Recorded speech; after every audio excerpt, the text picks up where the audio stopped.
Merci de votre accord, madame. Nous allons, si vous voulez bien, étudier une Mara dans Megillah extraordinaire. Et pourquoi j'en parle ce soir? Pourquoi ce sour, vous avez le Mirta Méléo, parce que c'est Parashat Béchalach, que nous lirons ce Shabbat, Bezrat Hashem, et on parle là-bas de Parashat Amalek, l'attaque d'Amalek contre Israël. Alors, regardez bien ce qui est écrit ici dans Megillah, page 6, quelque chose de renversant. Alors, vous avez dans la première page 303. 203. C'est 203 ou 303? 203, pardon. Et là, on a en bas de la page, Galut Edom Bismanenu, l'exil d'Edom en notre époque. Afata Bismanenu, vous savez, c'est la deuxième partie de la page 203. Afata Bismanenu Akati Avde Edom Adanan. Nous sommes toujours les serviteurs d'Edom, nous sommes toujours dans l'exil d'Edom. Malchuyot Shel Edom Sholto Daolam, les royaumes d'Edom dominent le monde. Nous sommes sous le joug de leur exil. Et c'est la générosité d'Hachem qui nous empêche de terminer, de faire disparaître la Gdusha. Alors, une explication incroyable sur les tensions internationales que vous connaissez. Pourquoi l'Ukraine a été attaquée par l'URSS, la Russie, pardon. Pourquoi? Une des raisons, c'est parce que le Chesed Hashem fait que ils se battent entre eux, ils se tapent dessus, se codéchirent pour nous empêcher, parce qu'en fait, Edom a voulu, c'est un rouleau compresseur qui peut détruire tout Israël. Et donc, la Kadosh Baruch Hu fait en sorte qu'il y ait des tensions entre eux, de manière à ce qu'ils ne soient pas tous unis contre nous. Des diversions, c'est ça? Mais attention, diversion, exactement, bravo. Alors, Biarou Chazal, Maser Megillah, Amar Rabbi Yitzhak, écoutez bien ce que dit Rabbi Yitzhak. Maï dirtiv, Al titen Hashem me'avaye rasha, zemamo altafek, yarumu sela. C'est quoi ce verset? C'est un verset dans Tehilim, chapitre 140. Ne donne pas Hashem au rachat son aspiration. Le rachat, il a envie de faire quelque chose. Surtout, ne lui enlève pas Zmamo. C'est quoi Zmamo? Zmamo. Sa proie, peut-être sa nourriture, sa proie. Non, Zmamo, c'est son. Non, Zmamo. On l'a vu, c'est dégradant, c'est quelque chose. Non, Zmamo. Zamam, c'est en fait la Kacher Zamam. Là, ça, c'est une chose, mais ici, ça veut dire autre chose. Zmamo, c'est lorsque sur le gueule d'un animal, on met un muselière. Muselière, bravo. Zmamo altafek, surtout ne lui enlève pas la muselière. Vous imaginez cette métaphore? N'enlève pas la muselière de ce rachat. Donc on ne sait pas qui c'est le rachat, mais on sait que c'est ça. Mais a priori, la Gemara va expliquer ça. Mais s'il te plaît, fais en sorte de museler le rachat qui veut broyer du juif. Te mordre. Amar Yaakov lifnei HaKadosh Baruch Hu. Ah, c'est bien assis. Yaakov dit à Kadosh Baruch Hu, Ribono shel olam, maître du monde. Al titen le Esav harasha ta'avat libo. Ne donne pas à Esav harasha le désir de son cœur. C'est-à-dire, ne lui laisse pas faire ce que son cœur le porte à faire. Zmamon al tafek. Donc ne lui enlève pas la muselière. Zou germamia shel Edom. Alors germania, c'est la même, parce que le Gaon de Vinaïd, il ne faut pas lire germamia, il faut lire germania. C'est-à-dire Germanie, la Germanie chez les Dômes. Shilma lehem yotzi, parce que s'ils sortent, machrivim kol haolam kolo, ils détruisent le monde entier. Dans Megillah, c'est le chasse a été écrit dans les années 400 de l'ère chrétienne environ. Donc on est vraiment il y a longtemps. Et attention à Kadosh Baruch Hu, muselle-les bien, parce que si tu l'enlèves leur muselière, eh bien, ils risquent de détruire le monde entier. Qui ça? Les Germains, la Germanie, les Germaniques. Les Teutons. Déjà avant, je pense qu'avant la Seconde Guerre mondiale, ils ont déjà beaucoup attaqué et détruit. Donc ça, c'est la Gemara dans Megillah. Incroyable. Akadosh Baruch Hu bechazdo zomem et Edom. Donc Akadosh Baruch Hu, dans sa générosité, il met la muselière sur Edom. Mais Akev ou Merasen et Sinatam et Kocham. Il les muselle parce que leur haine est dangereuse, donc il faut les museler, il faut les retenir. Parce que s'ils sortent, si vraiment ils pouvaient exprimer toute leur haine, s'ils pouvaient faire ressortir tout leur antisémitisme, Loaïtat Kouma, Chaz Vacham Israël, l'Israël n'aurait pas pu tenir. Hachem, les musées, les hôtels. C'est quasiment un petit connu en fait, on va bouffer du juif. On va bouffer du juif. On va bouffer du juif. Voilà, Ah, c'est la exactement, c'est muselia. un terme effectivement utilisé. Et là, on dit la muselée, c'est quoi? C'est la bouche, c'est la gueule de l'animal qui veut manger du juif. Baiser, ayumachivim kol haolam kolo, qui nefilato shelam Israël, inabitul kol atachlit vetochen olam. On a passé à la page 204. C'est qu'en fait, chez Mansour, il y a dans Israël. Même s'ils veulent détruire du juif, mais en détruisant du juif, il détruit le monde entier. Voilà, olam kolo. Heureusement qu'elle. Pourquoi? Heureusement. Parce que sans Israël, Il y a rien. le monde n'a pas de sens. n'a pas d'existence. On met la S'il n'y a pas Israël, il y a pas le monde n'existe pas. C'est pas fini. Amar Rabbi Chama Bachanina, Tlat Mea Ketire Taga. Il y a 300 porteurs de couronne. Vous allez avoir du TP à la maison dans quelques années, à la sortie de ce cours. Ika Bermamash Aledom. Utleat Mea Veshitin Vechamisha Marzevane. Ika Bormi. Regardez, je ne sais pas si vous connaissez l'Empire romain germanique. Oui. Le grand empire romain germanique. Vous avez entendu parler de ça? C'était l'empire de Charles Quint. Exactement. Et lorsque Charles Quint a disparu, il y avait des petits rois attelés, des petites. C'était l'Allemagne a été découpée. C'était énorme. En petites principautés, voilà. Ils avaient chacun un petit roitelet qui avait voilà, une région qui était. Vous verrez combien il y en avait.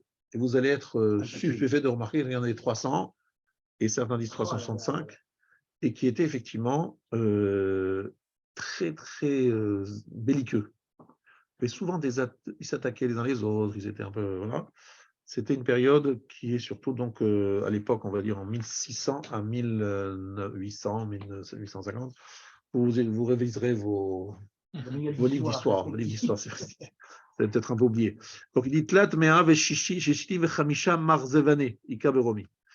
Certains disent qu'il y avait 365 ducs, d'oursim. C'est intéressant, hein, les ducs, c'est-à-dire en fait des petits rois. Des roitelets, quoi. Ika Beromi. Ou Bechol Yoma Nafkahan et la Peane, et chaque jour il sort l'un contre l'autre. Ou Miktal Chaminayo, il tuait l'un d'eux. Ou Matrade Lokme Malka, et ils sont occupés à chercher un roi. C'est-à-dire que comme il n'y avait pas d'unité dans ces petits royaumes de l'Empire romain, après la mort de Charles Quint, il n'y avait pas d'unité, et bien ils étaient occupés à se faire la guéguerre entre les uns et les autres. Il y avait pas ils ne se réunissaient pas ensemble. Et s'ils étaient unis, on a vu ce qui s'est passé en 39-45. Hein. C'est pas compliqué. C'est Bismarck qui les a réunis. Ouais. Non, mais on a vu ce qui se passe aujourd'hui, heureusement, en fait. Entre les chiites et les sunnites qui sont très entre eux. Voilà, tu as raison. C'est vrai que quelque part chez Ishmael aussi, les sunnites et les chiites, exactement, bravo. Mais c'est pas ce qui. Là, on parle des dômes, mais c'est vrai que c'est aussi un chesed Hashem qu'il y ait des tensions entre l'Arabie Saoudite et l'Iran, par exemple. C'est une bracha, quoi. Heureusement. Évidemment. Ramzul anu chazal, inyan ha'etgarut zubezu shel ha'malchuyot ha'sholtot ba'olam. Donc la Torah, nos chachamim dans la Gemara nous font une allusion au fait que il y a des tensions entre les différents royaumes qui dominent le monde. Afalpi shetarvayu me Edom. Tous ils se font partie d'Edom. Becholzot lochamot hen zu bezu. Elles font la guerre l'une contre l'autre. Alors, le Maharal dans Netzach Israël. Maharal Netzach Israël. Donc, nous dit Hanela Peane, Perouche Shemalchut Revid Mechuleket. La quatrième royauté sera partagée. Ça veut dire qu'en fait, vous avez 4 royaumes, 4 exils. Vous connaissez tous les 3 exils numéro 1, vous connaissez tous les 3 premiers exils, mais ils étaient unis. Par exemple, Achashverosh, il dominait 127 pays. C'est énorme. Il avait une domination sur 127 pays, Achashverosh. C'est énorme, il dominait le monde entier pratiquement. Et ils étaient unis. Que les Babyloniens, ils étaient unis. Nebuchadnezzar, Nabuchodonosor, il a fait une conquête incroyable. Il était empereur de je ne sais pas combien de pays. Les Grecs aussi. Donc, ça veut dire que finalement, le seul, on va dire, galout, où il n'y a pas d'unité dans les ennemis d'Israël, parmi les Édoms, etc., c'est Édom. Il y a la guerre entre eux. Parce que s'il n'y avait pas la guerre entre eux, on ne pourrait pas nous résister face au rouleau compresseur d'Édom. Impossible de résister. Donc, il y a des tensions internationales. Ne croyez pas que c'est terrible. C'est une bracha. Sinon, il s'occuperait d'Israël. Voilà. Rav, Merci beaucoup. Je pense qu'on ne sera jamais détruit. C'est-à-dire que même ce que vos croyez peut décider qu'on ne sera jamais détruit, qu'on va certes avoir des pertes terribles et horribles et affreuses, comme a été la Shoah par exemple, mais jamais, autrement on aurait été détruit depuis en fait déjà des milliers d'années. Alors, Le peu qu'on est, c'est certes on est en danger, mais jamais on sera. on sera détruit, mais le problème, c'est que c'est écrit que la dernière étape, ça sera une étape où, quelque part, on n'aura plus rien à attendre, si ce n'est l'intervention du Mashiach, parce que ça sera un moment où les peuples du monde se réuniront pour marcher sur Jérusalem. À un moment, ils vont se dire, bon, ça suffit, on n'en peut plus de ces Juifs, ils nous cassent la tête avec les Palestiniens depuis 40 ans, on n'en peut plus, ça y est, stop. Soit les Israéliens acceptent le principe que Jérusalem-Est appartienne aux autorités palestiniennes, ça peut arriver. Et en plus, encore aujourd'hui, vous avez le représentant des États-Unis, le secrétaire d'État, il est en Israël et il veut faire la pression sur Netanyahou. Tout le monde sait très bien que de couper Israël en deux, c'est la fin d'Israël. Pourquoi? Parce que on sait très bien qu'il va y avoir des extrémistes qui vont prendre des armes et on sera à la portée de roquettes. Donc tout le monde sait ça, mais bon, ils nous mettent la pression. Surtout celui-là, en fait. Il a été élevé par Samuel Pizarre, qui était rescapé des camps.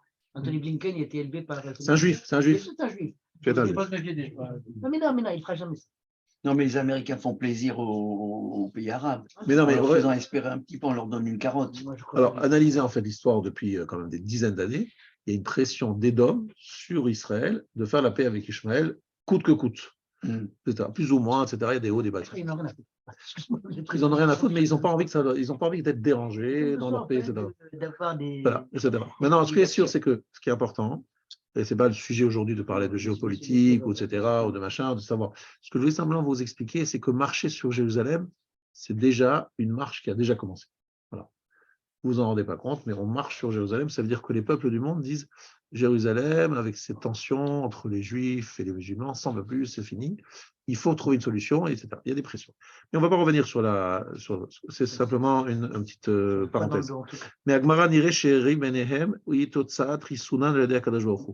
La dispute qu'il y aura entre les rois de Édom, les forces en présence de Édom, la dispute qu'il y aura, c'est parce que c'est le chesed, c'est la générosité d'Hachem qui veut nous protéger de leur colère. Il faut un tachlif. En fait, puisque Hachem les empêche.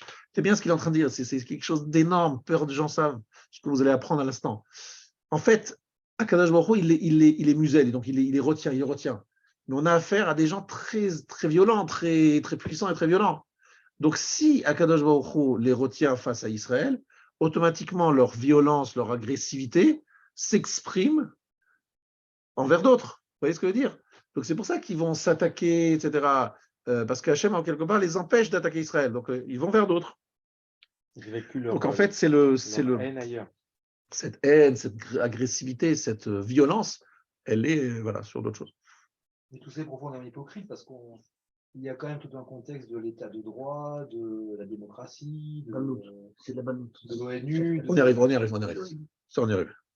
Dans quelques instants. Moi, là où c'est comment c'est possible que ils ont pu faire deux choses en même temps. Lorsqu'ils ont voulu exterminer les Juifs, à la fois ils détestaient tous les Juifs, et ils s'engueulaient entre eux. C'est-à-dire que là, ça n'a pas compensé malheureusement. Ils ont fait la guerre entre eux et nous, on a été terminé le passage. Alors, il faut savoir que tout ce qu'a fait Hitler et Yimar Shlomo Zichro, c'était en vérité contre les Juifs. C'est la raison. Je te révèle un secret que tu ne vas pas sortir de Paris. C'est que s'il a attaqué la Pologne, c'est parce qu'il y avait une concentration de Juifs très importante. Il s'est dit, pour arriver à la solution finale, il faut commencer par la Pologne parce que c'est un endroit où il y a une concentration de Juifs importante. Après, ce berceau, il y a aussi, et Israël aussi en Afrique du Nord. Il allait vers l'Afrique du Nord, il a commencé à attaquer l'Afrique du Nord. Bref, tous les endroits où il y a des Juifs, il attaque. Pourquoi il attaque? Parce qu'il faut se débarrasser de la question juive. C'est ça sa première priorité. Ensuite, alors, si tu ne veux pas attaquer, tu peux pas attaquer Israël. Il faut que tu aies autre chose. Quelqu'un qui casse ses ustensiles, il a des ustensiles à la maison, il les casse parce qu'il est en colère. S'il ne peut pas casser les objets des autres, mais il casse ses propres affaires. La tête pour afin que sa colère puisse s'exprimer. Bon, je saute un peu comme d'habitude. Je ne veux pas dire mot à mot, mais ce qu'il va répéter de différentes façons, c'est ça. Je saute donc au chapitre qui suit, donc toujours dans la page 204, plutôt dans les dernières lignes, Yeridata shel malchut Edom, Sofa shel malchut revi'it, eno domé le sofa shel kol malchut arot v'chen yikra midrash. Ça, c'est très, très important. Peut-être qu'on comprendra ce que le Rav a voulu dire lorsqu'il m'a dit, attention, une chose très importante, la fin de la royauté du quatrième royaume, c'est-à-dire d'Édom, ne ressemblera pas à la fin de Yavan, Paras et Babel. C'est-à-dire les trois exils se sont terminés d'une certaine façon. Comment? On sait très bien comment. C'est Mordechai et Esther qui ont mis fin à Galout Paras, d'accord? C'est Hanouka, donc Matityahu, sa famille, hein? Nebuchadnezzar, etc. Ça s'est arrêté grâce à Daniel, Hanania, Michel, Azaria, etc. Bon, ceux-là, ils ont mis fin à un Galout, etc. Et surtout, il faut savoir que les Perses ont attaqué les Babyloniens. Et c'est comme ça cet exil s'est terminé, et on est passé de la Babylonie aux Perses et aux Mèdes, mais c'était en restant au même endroit. On est resté au même endroit, mais ils ont été attaqués et ils ont été donc dominés par un autre peuple. Ensuite, et à Chazir. Écoutez bien, le Chazir, c'est le porc. Tout le monde sait. Zou Edom, c'est Edom. Pourquoi? Vu Gera Loigar, Shena Goreret Malchut Acharea. Gera Loigar. C'est quoi Gera Loigar? Comment vous traduisez Gera Loigar à propos du porc?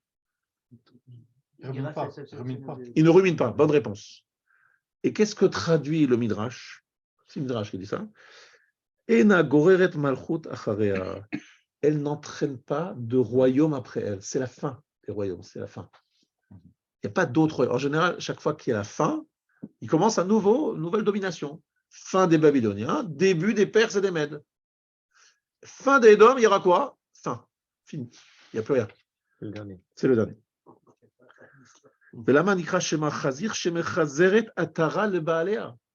Elle ramène la couronne, c'est-à-dire en fait va ramener la couronne à Israël.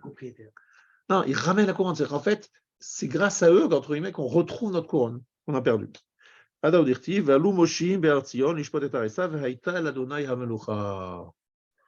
Les sauveurs monteront sur le mont Sion pour juger la montagne des sables, et à ce moment-là, Hachem sera le roi. Malchut Edam, ena goreret acharet malchut acharet. Il n'y aura pas d'autre exil. C'est terminé. Mais achar vekoach shitata ou adesof anagata olam hazeh, c'est jusqu'à la fin du mot Mashiach. Mechazeret haral baalea, klomar malchut Mashiach tzomachat umidgala mitoch malchut Edom. Je suis dans la page 205. Ça veut dire que la royauté du Mashiach va pousser, se révéler à l'intérieur même du royaume d'Édom. Par la destruction de la royauté d'Édom, Oléo Midgalim Malchut Shamaim se révèle. Alors, jamais été la Shamaim. C'est-à-dire qu'on prend le porc, le symbole Chazir, en reprenant la terminologie de Chazir, pour dire que ça revient à Israël. Effectivement, c'est ça l'idée? Alors, justement, merci de me poser la question, parce que Chazir, effectivement, ça veut dire l'Achzor. Retour. Revenir. Et c'est qu'en fait, Édom s'appelle Chazir parce qu'il ramène la Malchut à Israël. Mais ce problème, c'est que les gens, ils comprennent mal ça. Si je n'avais pas écouté Rav Shapira, j'aurais aussi mal compris. Moi, j'avais compris, avant que le Rav m'explique, c'est que j'avais compris que c'est juste une question purement de chronologie. Ça veut dire que, comme il n'y a pas de cinquième exil, donc lorsque se termine l'exil d'Édom, automatiquement, commence le Mashiach, parce qu'il n'y a pas d'autre exil, il n'y en a que 4, il n'y a pas 5. Donc, une fois que c'est terminé, commence l'exil d'Édom. Et c'est une question de chronologie. Et en fait, le Rav, il nous a dit non. Ça veut dire que ça vient, et c'est comme ça que l'explique le Maharal, c'est que c'est elle qui rend, c'est elle qui donne la malchoute à Israël. C'est bizarre, mais je ne vois pas très bien les peuples du monde, tous à l'ONU, dire nous élisons Israël comme étant la chef, le leader du peuple élu, leader des nations, nous mettons tous à son ordre, ce qu'elle exigera, nous ferons. Alors, monsieur Israël, qu'est-ce que vous voulez qu'on vous débarrasse de Mahmoud Abbas? Pas de problème, on y va. Là. Vous enlève l'Iran, pas de problème. A priori, c'est ça. Mais non, c'est pas exactement comme ça qu'il faut comprendre les choses. Il faut comprendre les choses un peu autrement. Churbana shel Edom yavorak al-yedei churban ha'olam hazeh. Ça, c'est la 4e ligne de la page 205. La destruction d'Edom viendra seulement par la destruction de ce monde. Car Hashem evi hakadosh baruch hu et ha'olam lematzav sheishodot chayei ha'olam hazeh yitmotetu. C'est lorsque Hashem arrivera, enfin emmènera le monde à une situation où les fondations du monde matériel que nous connaissons aujourd'hui vont trembler, vont être... À Shalva Titarer, il n'y aura pas de quiétude.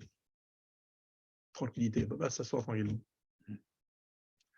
Chaye Aprat et Apro, le Chaye Daga. La vie d'un particulier se transformant en vie de soucis. Pachad, peur, Yissourim, des épreuves. Le monde entier sera sous la peur de la destruction. Très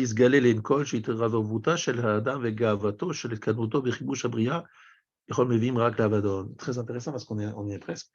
Parce que se révélera aux yeux de tous que l'orgueil et la volonté de l'homme de dominer le monde entier amènent le monde à sa destruction. Incroyable. C'est exactement ce que nous sommes en train de voir. C'est-à-dire le fait de développer tout le temps les technologies et l'industrialisation, entraîne la destruction de ce monde. C'est en fait lorsque Édom dominera le monde, elle est tellement puissante qu'elle va pouvoir faire avancer la technologie. Cette technologie dans les mains d'Édom est une technologie qui amène la destruction. Et cette destruction-là, à un moment, on dira, mais attendez, on ne peut plus, là, ça y est, on va détruire. Et donc, le Mashiach sera obligé de venir, parce qu'entre guillemets, quelque part, c'est à travers cette destruction des fondements, des fondations, qu'automatiquement, il n'y aura pas d'autre solution. Ce sera ça la seule façon de s'en sortir. Alors attention, là il ajoute, ce n'est pas une question de couche d'ozone qu'on est en train de parler, du réchauffement climatique, comme certains ont peut-être pu comprendre. C'est qu'il parle d'un problème de tochen rouchani, c'est-à-dire d'un sens spirituel, la force de laisser s'installer cette problématique donc de ce olamazé, de ce monde qui prend la place partout. On n'aura plus de tochen. C'est ce qu'un tochen, le mot tochen, ça veut dire un sens, non pas de sens à la vie. La vie n'aura plus de sens. Les gens vont acheter des Prozac, il y a encore des tranquillisants, etc., parce qu'ils ne trouveront pas, dans le monde tel que Esav veut le proposer, un sens à leur vie, une raison de se battre et de se lever le matin. Ils diront à quoi ça sert? Pourquoi je me lève le matin? À quoi ça sert? C'est quoi mon combat dans la vie? Je combats quoi? Pourquoi? Ils verront une telle vide qu'effectivement, ils vont sentir que ça n'amène qu'à la destruction. Mais en plus, il verra qu'en plus autre chose. Lorsque un homme comprendra que c'est infini, qu'il ne peut jamais assouvir ses envies, ses désirs, c'est plus que ça. C'est pas seulement parce qu'il perd les repères, etc. C'est que ça va loin. C'est qu'à un moment, on comprend qu'on n'y arrivera jamais, quoi. C'est sans fin.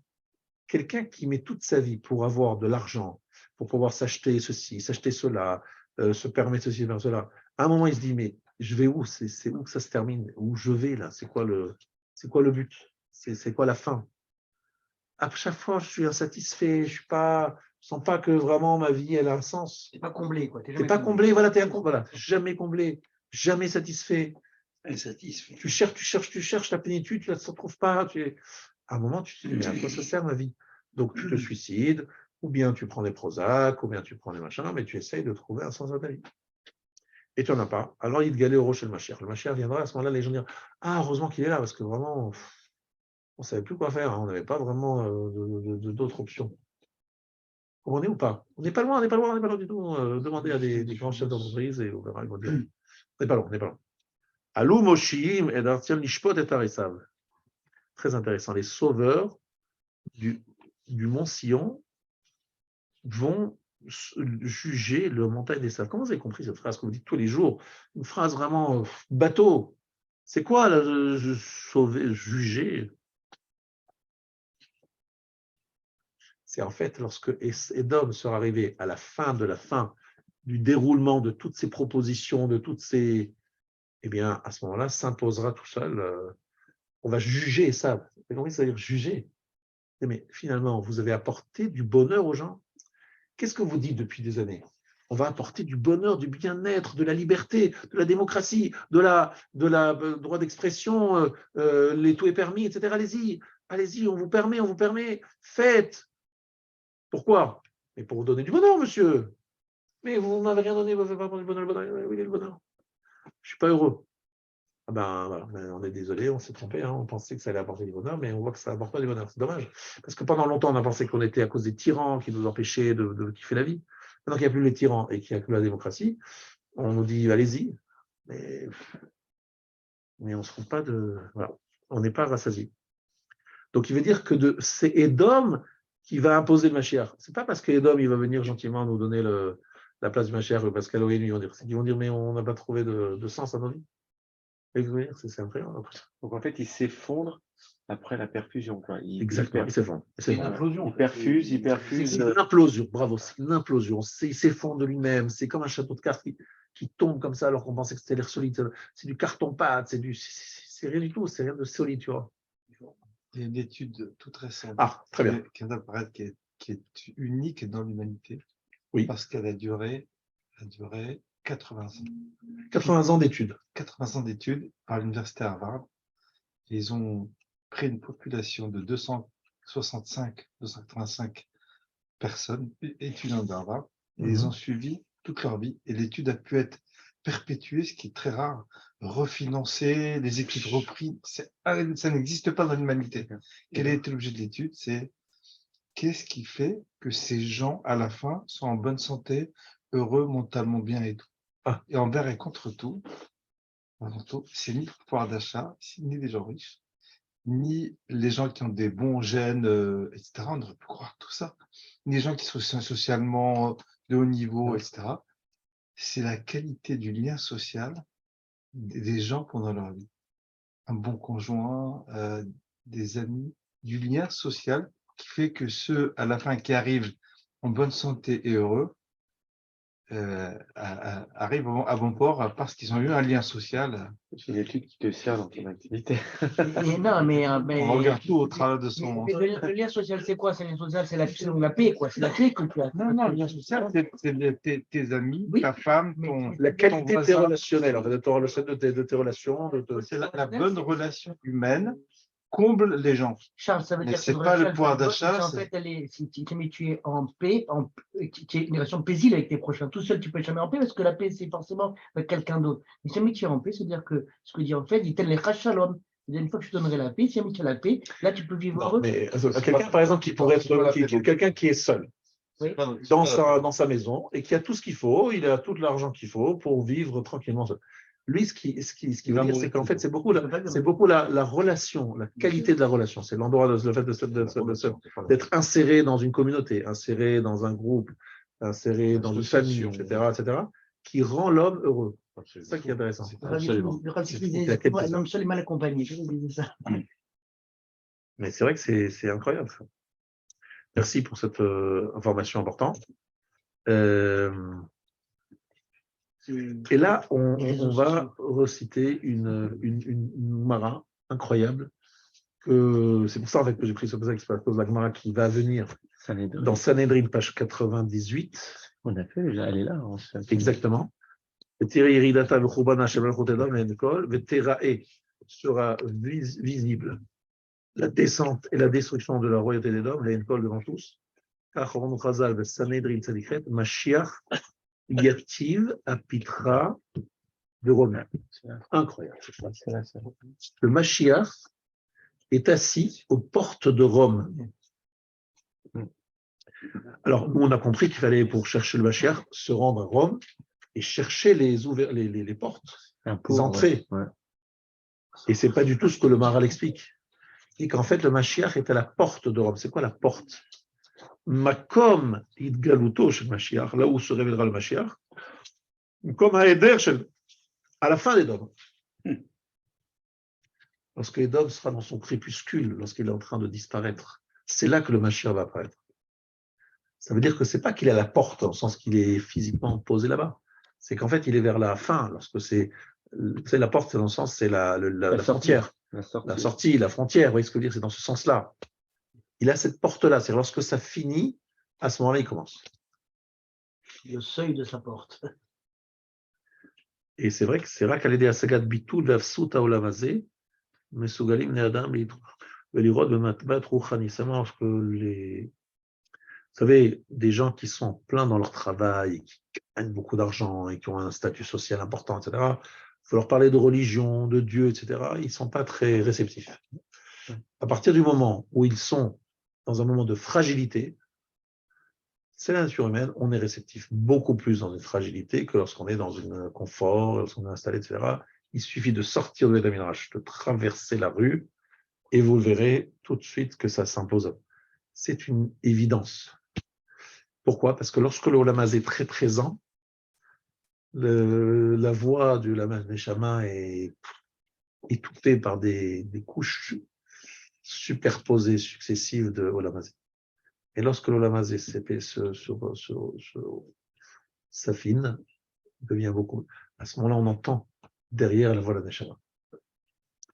Et plus ce Neshama, cet Olam est moins présent, plus on entend le Neshama. C'est pour ça que les grands tzadikim, comme Baba Saleh, pendant les grands Baba Saleh, parce que c'était il n'y a pas longtemps, ça là, ce sont des gens qui ont transformé leur Olam en quelque chose de tellement fin qu'ils sont tout le temps à l'écoute d'un Neshama. Ah, mais Neshama, qu'est-ce que vous dites là? Il entend des informations qui viennent de là-haut, directement sur Neshama. Il dit, pour lui, c'est une évidence. Mais d'où il sait? Comment il sait? Mais il sait parce que toi aussi, tu pourrais savoir si tu avais un contact. Alors, passez-moi le contact, Marteau Piqueur. Il faut perdre du poids, que le monde perde le poids, qu'il a l'importance. Tu dors pas, tu manges pas, tu regardes pas, on avait dit ça la semaine dernière, tu regardes pas les femmes, tu n'écoutes pas du Lachon Hara, et tu dis que des divrei Torah et des choses de Gdusha, c'est sûr que c'est naturel, c'est même pas la peine de faire des efforts, ça vient naturellement. Mais bon, beaucoup d'efforts pour y arriver. Pas facile. Alors, on a compris que dans le Khurban, et déjà, la graine de la Géoula, c'est quelque chose qu'on a déjà dit, que Tisha B'Av, Nolad HaMashiach, le Mashiach naît à Tisha B'Av au moment du Khurban, de la destruction de tout ce qu'on a dans l'Amazé, c'est à ce moment-là qu'apparaît le Mashiach. Maintenant, je voudrais passer à la fin de la page 205 et je vous citer un autre Midrash, et le Midrash du Soulam. Vous savez, lorsque Yaakov rêve de l'échelle. Amar Rabbi Berachia, Rabbi Chelbo, Rabbi Shimon Bar Yochai Beshem Rabbi Meir. Melamed Shera Kadosh Baruch Hu le Yaakov Saro Shel Bavel Ole Veyored. Kadosh Baruch Hu a montré à Yaakov, le prince de Bavel, la force spirituelle de Babylonie, Ole qui monte et qui descend. Il a vu les Malachim Olim, Veyordim, monter, descendre. C'est-à-dire, il a vu Bavel, l'exil de Babylonie, le chef de Babylonie, monter, c'est-à-dire s'élever, prendre de l'importance, et après chuter. Shel Yavan, Shel Madai, Ole Veyored, Shel Yavan, Ole Veyored. Shel Edom, Ole Veyored. Amar lo HaKadosh Baruch Hu le Yaakov, Afata Ole. HaKadosh Baruch Hu dit à Yaakov, monte. L'autre Shah, Nitiare, Yaakov Vino. À ce moment-là, Yaakov, il a eu peur. Amar Shema Chaz Shalom, Kashem Shel Elu Yarida, Eniken, Afriken. Ah, mais j'ai peur. Si je monte, je vais peut-être redescendre. Comme eux, ils sont montés, ils sont redescendus. Moi, j'ai pas envie. Amarloa Kadosh Baruch Hu Atal, Tira, n'aie pas peur, Yaakov. Imata Ole, Enlecha Yerida Olamit. Si tu montes, tu ne redescendras plus jamais. Lo Emin, Velo Ala. Il n'a pas cru, il n'est pas monté. Yaakov, il a dit non, j'ai peur. Je ne monte pas parce que j'ai peur de descendre. Amar Bibecha, Miraya Dorej, Bechol Zot, Chatu Od, Lo Emin ou Benif Leotav. Ze Avinu Yaakov, Shelo Emin, Velo Ala. Excusez-moi, il me manque cette feuille. Excusez-moi. Comprendre que Yaakov, il ne croit pas ce que dit Akash Baruch Hu. Vous n'avez pas la page 206. Non, je ne crois pas. Ah oui. Tu pas confiance? C'est très très bizarre. C'est là ce que va expliquer le Rav Dester. Mais excusez-moi, j'ai sauté cette page et je ne voulais pas photocopier. Donc il va falloir que vous me croyiez sur lecture, pas sur parole, mais sur lecture. Merci beaucoup. Et Ze Avinu Yaakov, Shelo Hemin Velo Ala. Donc il n'a pas cru. Alors, Amarlo Akadosh Baruch Hu, Ilu He'emanta Ve'alita. Si tu m'avais cru, tu étais monté. Od lo yarata, tu ne serais pas descendu. Et Arshav Shelo He'emanta Ve'lo Alita, parce que tu n'as pas cru, tu n'es pas monté. Atidin Banecha, Sheyu Mishtabdin Be'arba Malchuyot Ba'olam Hazeh Be'misim Barnonot. Aïe, aïe, aïe, parce que tu n'es pas monté. Tes enfants vont être asservis par au moins des taxes. Payer des impôts. Missim, Arnounot, des taxes TVA, les impôts sur la fortune, les impôts directs simplement sur le salaire, les impôts sur l'essence, les impôts sur les impôts. On trace les Carbalas. Tout ça parce que Yaakov, il n'a pas cru. En fait, on est toujours sous la domination des nations, c'est ça que je veux dire. C'est quand même bizarre, ça, non? Bien, c'est qu'il n'y a pas de cas, que je vois. Étonnant, quand même. Non, mais en fait, Akadosh Baruch Hu, pourquoi Yaakov n'est pas monté? Il explique ici. Comme vous ne l'avez pas devant vous, donc vous allez devoir me croire. Il n'est pas gentil à la hauteur. Le Maharal dit exactement, bravo. C'est ce que j'allais dire. C'est évident. Il dit que je n'ai pas encore le niveau, c'est ce qu'il dit le Maharal, pour être sûr de monter et de ne pas descendre. C'est pas qu'il n'avait pas confiance en Akadosh Baruch Hu, il n'avait pas confiance en lui-même. C'est-à-dire avec Moshe Rabbeinu, quand il n'a pas voulu accepter le départ de la mission que lui donnait à Baruch Hu. Il dit, je ne suis pas au niveau encore, je ne suis pas encore.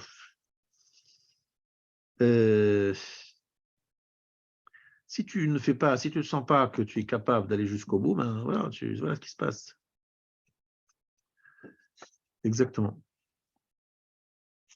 Bon, évidemment, on parle de niveau très élevé, de vécu, de machin, d'accord. Maintenant, Rabotai, que nous avons cité ce truc, nous pouvons passer à la page 213. Je crois que vous l'avez la page. Oui, on l'a.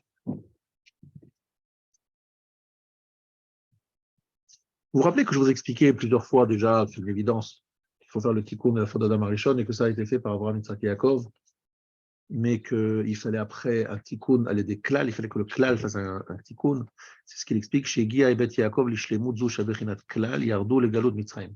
Lorsque les fils de Yaakov sont arrivés à la dimension du klal, c'est-à-dire 70 personnes, c'est pas mal, 70 personnes, c'est déjà un klal, ils sont descendus en Égypte. Kedel et Taken et Tret Adam Arishon, l'ishlemut, biprinat klal. Ça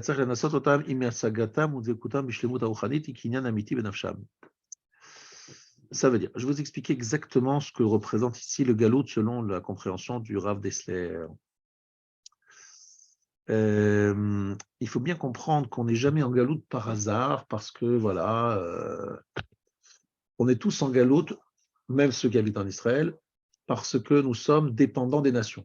Donc, même si tu habites en Israël à côté du Kotel, devant le Kotel, parce que tu dépends des nations. La preuve,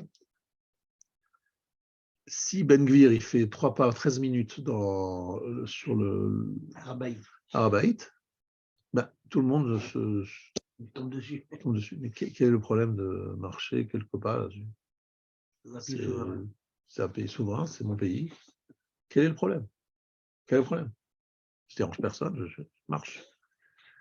Comment c'est possible même qu'on commence à en parler? C'est quand même incroyable ça. Comment vous comprenez ça? C'est-à-dire, en fait, on voit qu'on est toujours en galoute. On n'est pas chez nous. Si on était chez nous, ben, on pourrait aller quand on veut, où on veut. Ne serait-ce que définir sa propre capitale.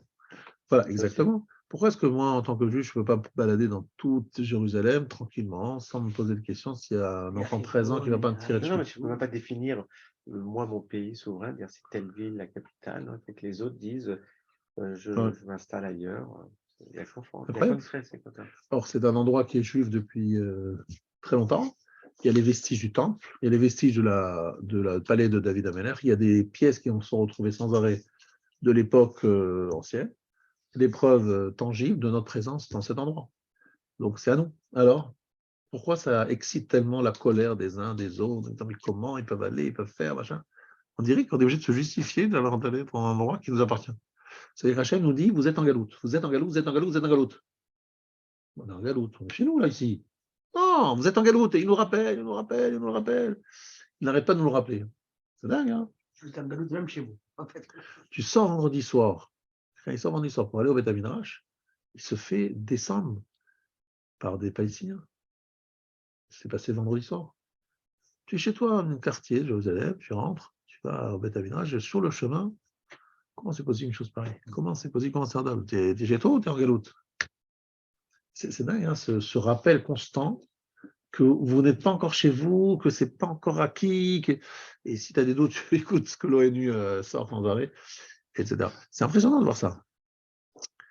Et pourquoi c'est comme ça? Mais pourquoi? Ça y est, on est là-bas, on est des millions là-bas.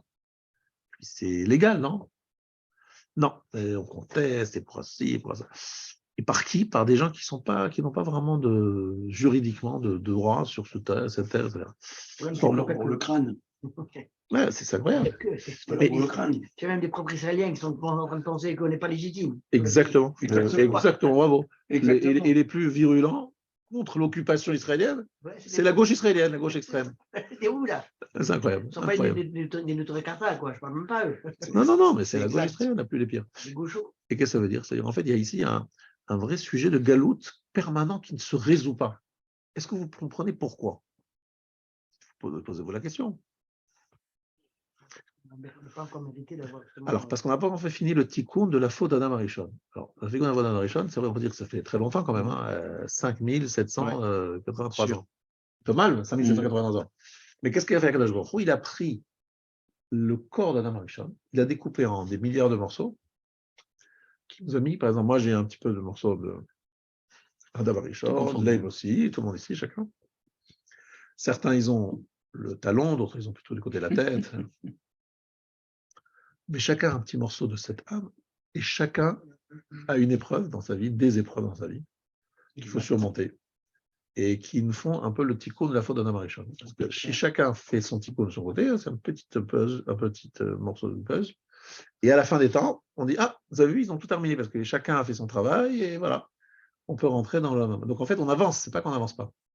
Mais tant qu'on n'a pas fini ce tikkun, on est toujours en galoute. Pourquoi? Parce qu'Avraham Avinu, il a eu la Xéra de Bedrit Ben Abtarim.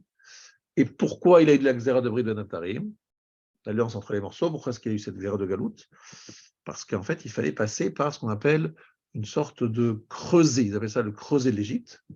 On n'est pas en Égypte ici, mais on a toujours le creuset, c'est-à-dire de savoir Mil Hachem Elai, qui est pour Hachem, qui vient vers moi.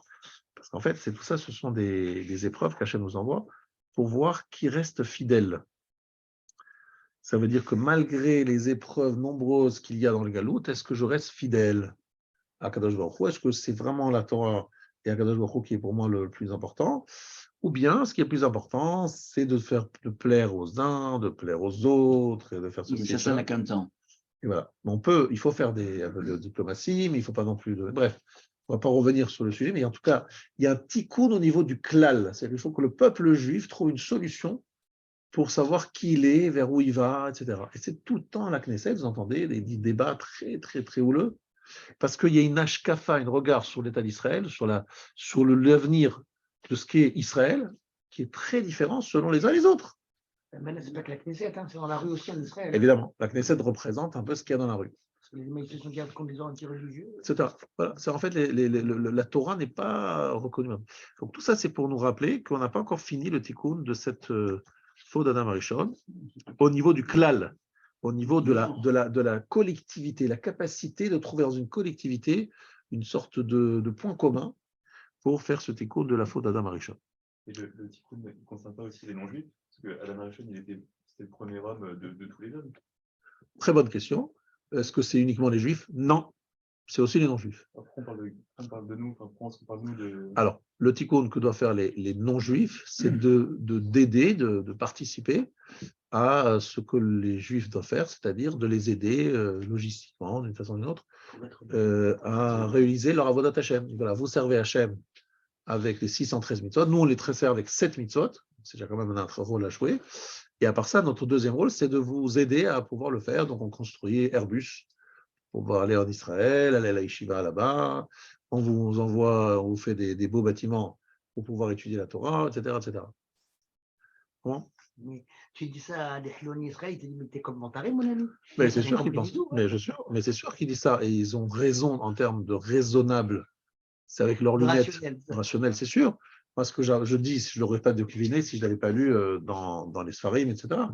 Mais c'est parce que je l'ai lu que je dis ça. Mais c'est dur d'y croire, c'est vrai. On a les yeux qui voient autrement, on est d'accord. Je ne sais pas si je pense qu'il y a la foi là-dedans qui rentre là-dedans. Exactement, il faut croire. Même sans en fait forcément le lire, on le ressent, ça, non?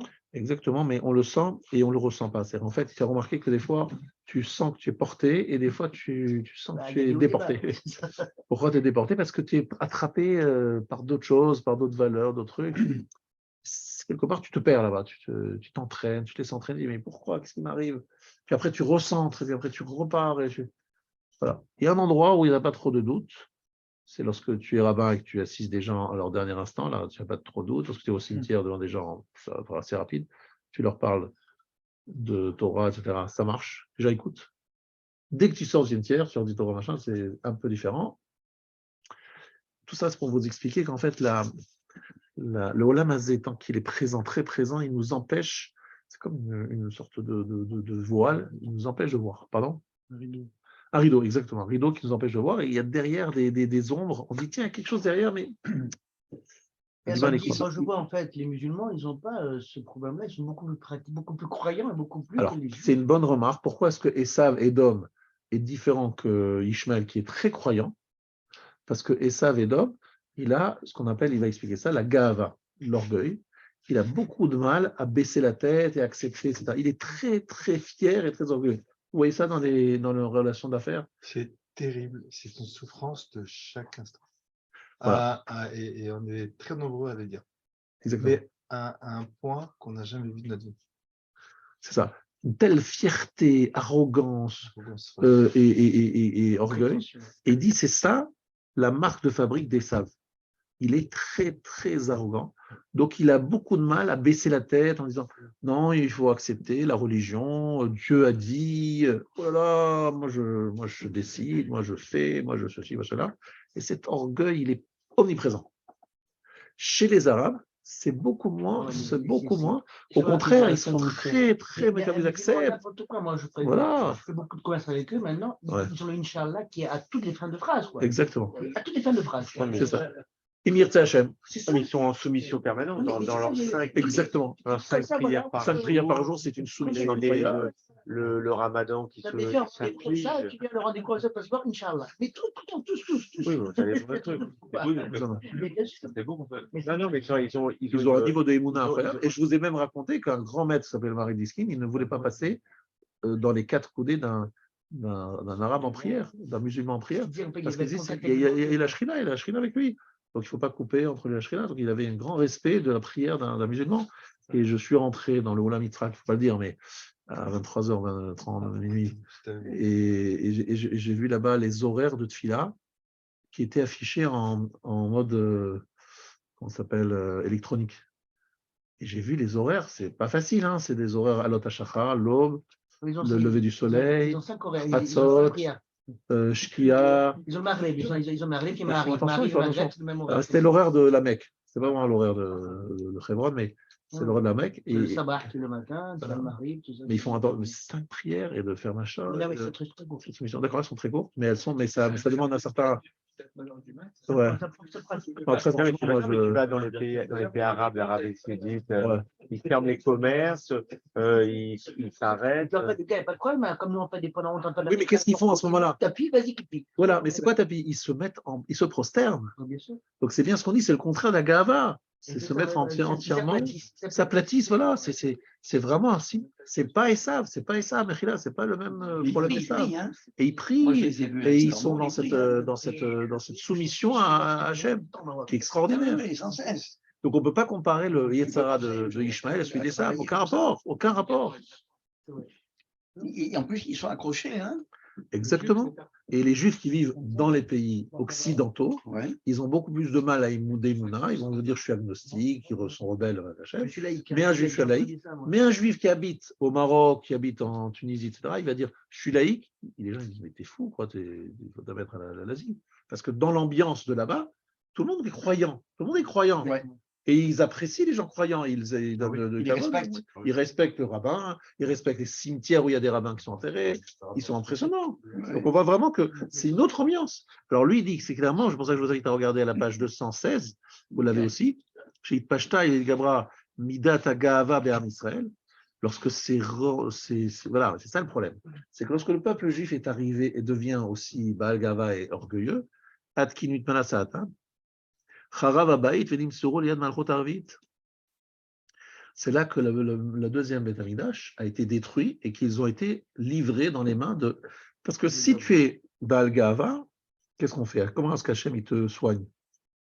Il te met dans les mains de gens extrêmement arrogants pour que tu comprennes la gravité de cet acte. Parce que tu ne comprends pas tout seul. Tu ne comprends pas lorsque tu es en Israël, après le Beth Amikdash.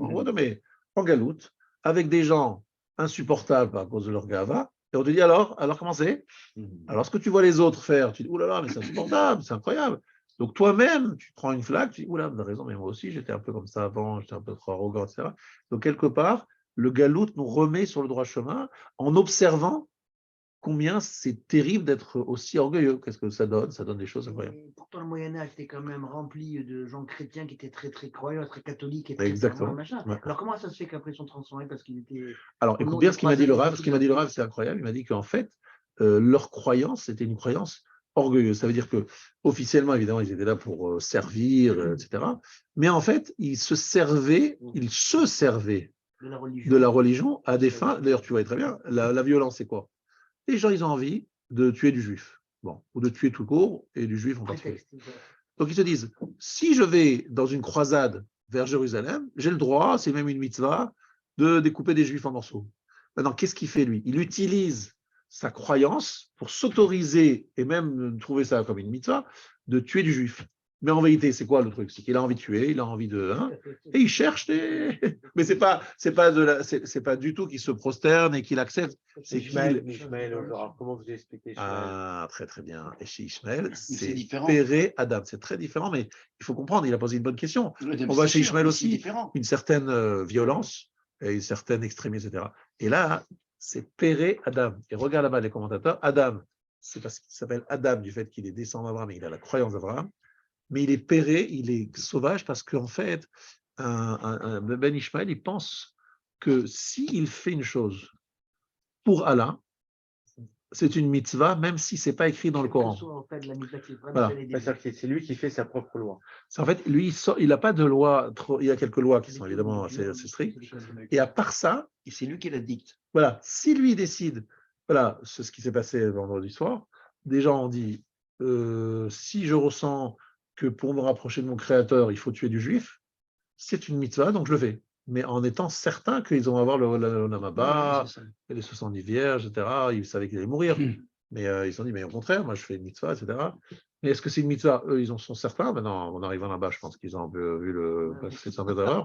Mais c'est sûr qu'ils sont convaincus de faire une mitzvah. Mais c'est quoi? C'est de la soumission à Dieu, mais en étant tordu, c'est en croyant vraiment que c'est ça qu'Hachem attend d'eux, mais parce que chez eux, c'est possible de donner, c'est-à-dire de créer les conditions de la relation avec Hachem à sa façon. Ils veulent se convaincre surtout. Peut-être, mais attention, c'est une forme de soumission à Dieu. Oui. C'est incroyable ça.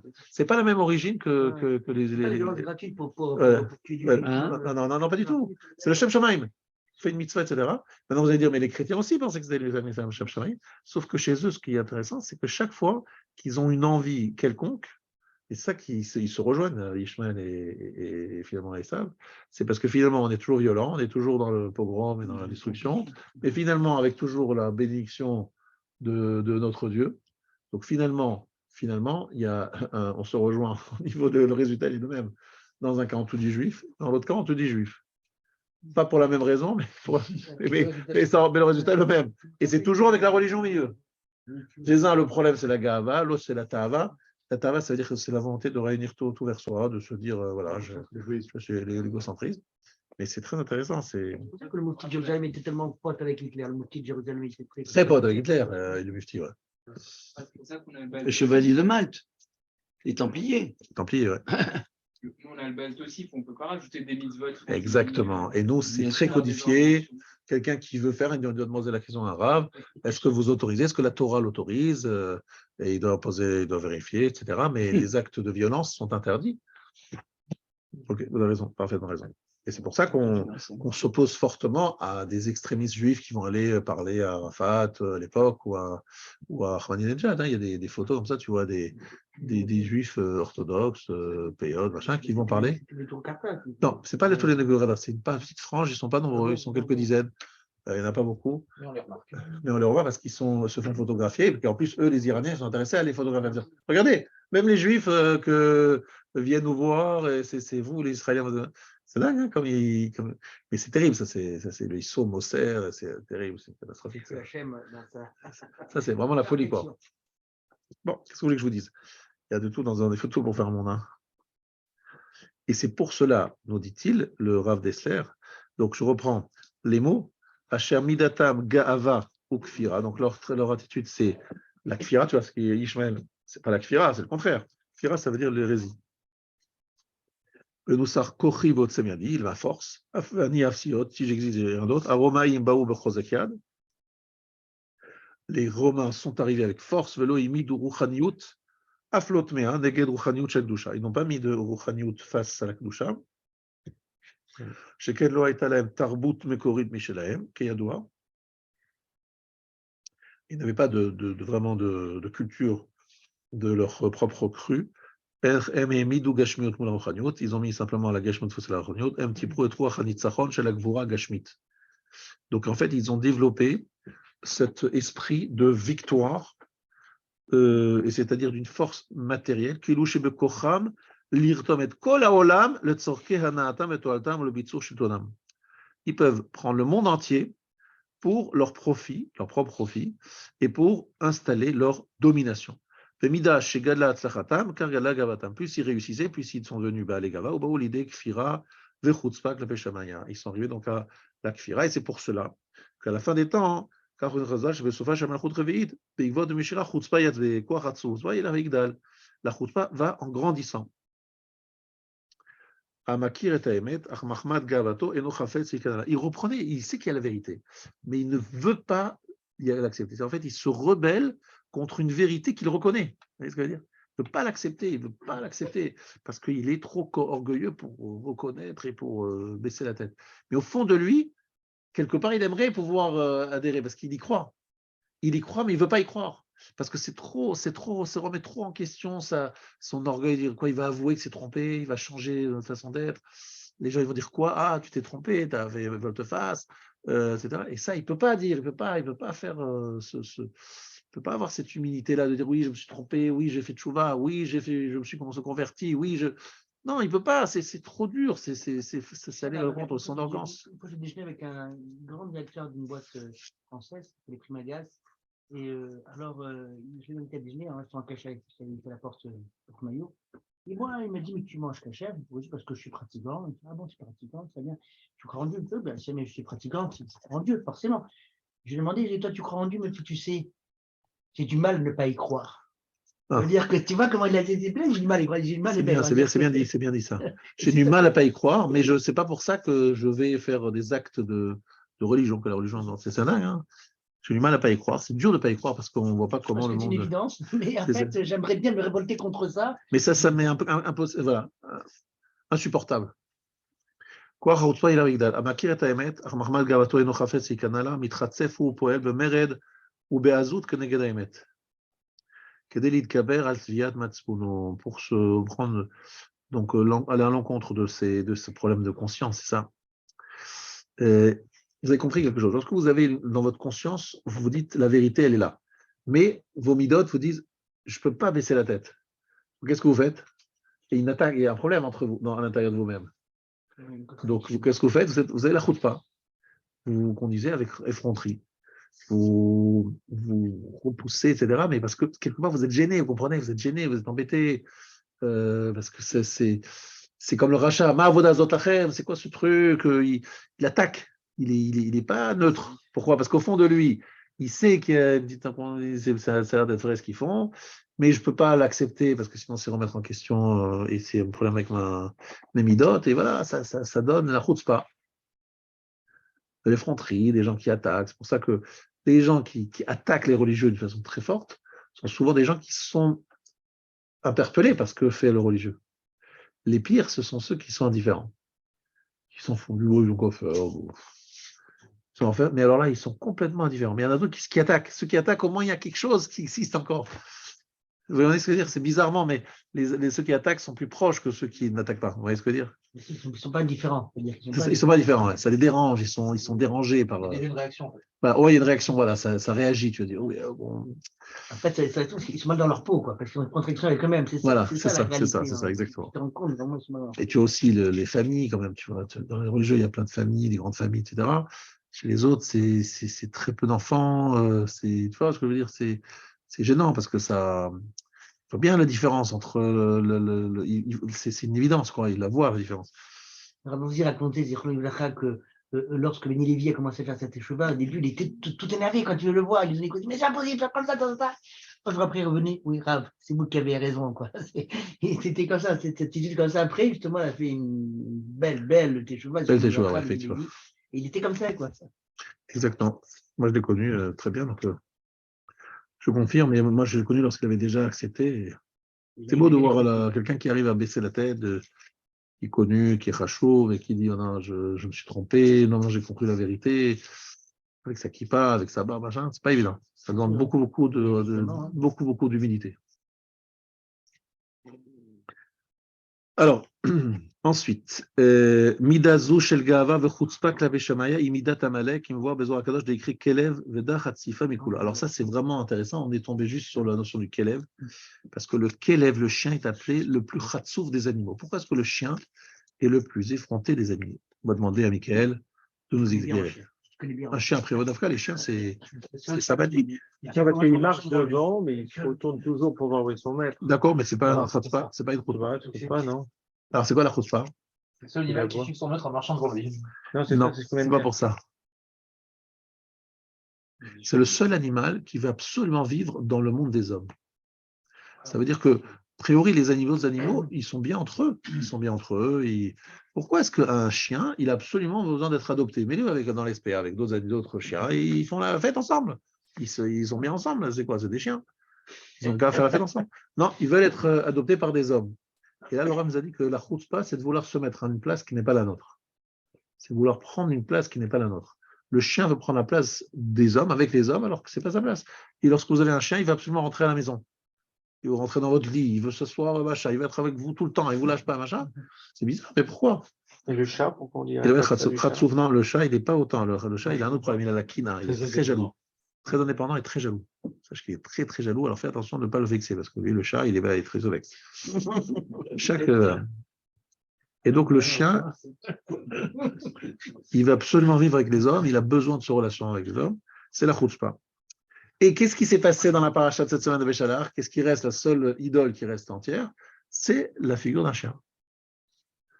Lo yecheratz kelev le shono. Le chien ne va pas aboyer. C'est qu'il n'a pas aboyé pour révéler les enfants. Donc, il a été récompensé 1000 générations.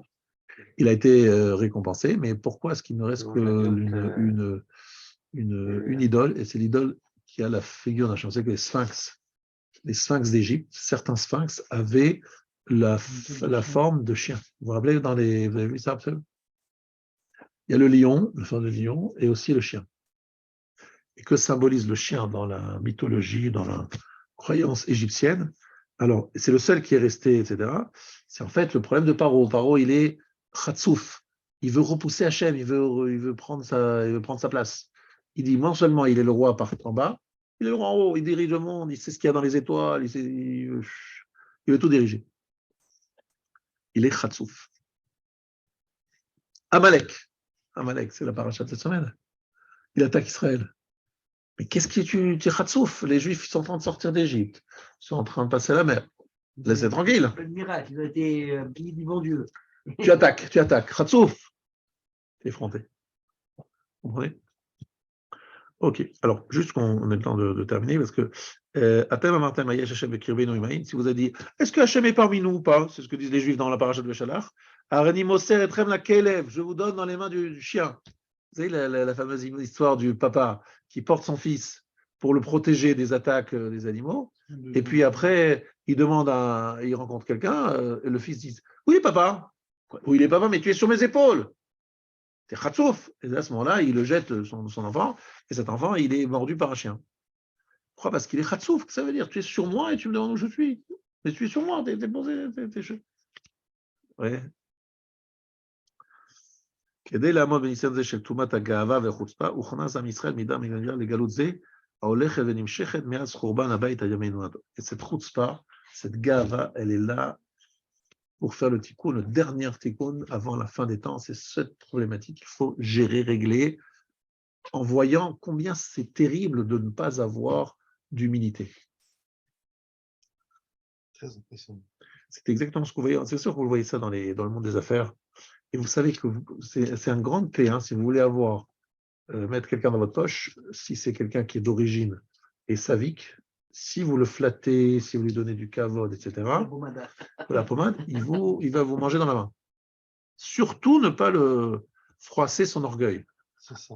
son amour-propre. Surtout pas. Parce que c'est compliqué. Et si vous le frottez dans le bon sens, etc., et machin, il est prêt à vous manger dans la main. Ça s'appelle la flagornerie. Exactement. Et ça marche. Et chez Ishmaël, il faudra faire autre chose. Il faudra il faudra Le autre bakshish, ça chose. marche. Avec le Voilà. bakshish, ça Voilà. marche de folie. Exactement. C'est les enveloppes, c'est donner des avantages en nature ou en Ouais, mais tu en les espèces. Même Plus si en en fait, tu les places, espèces. c'est pas bon. Mais tu les en fait des avantages, là, Ouais. ça marche. Alors qu'un Parce que c'est Tava, lui, il est Tava plutôt. c'est Voilà. Donc, voilà. Choisissez. Si vous avez un Ishmaélite, vous lui demandez, vous êtes arabe, vous êtes musulman, vous êtes chrétien, est-ce que vous êtes occidental ou oriental? Une fois que vous avez la formation, monsieur, le nom, je sais comment vous mangez, sur quelle cuisine, à quelle sauce vous mangez. Et voilà, c'est très simple, hein, ça marche toujours comme ça. Et oui, faire des salam alek, et machin, et vous êtes quelqu'un d'extraordinaire, magnifique, etc., etc., et puis ça marche. Vous les avez gagnés. Et surtout pas les critiquer, les machins, parce que sinon, c'est cadavre. Voilà, messieurs, je vous souhaite une bonne soirée.